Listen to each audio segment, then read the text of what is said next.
This trip to Osun State counted as a second time for me, and I lodged yet again at the prestigious Nike Ambassador Guest House, owned by Chief Dr. Nike Okundaye.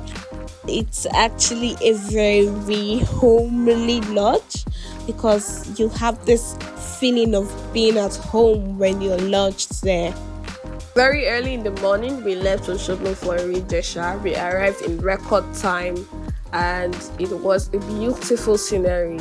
At first, we were the only ones there. We had time to explore and appreciate the beauty of that wonderful place. Though we did not get to the top of the mountain, but at least the view from where we were was beautiful.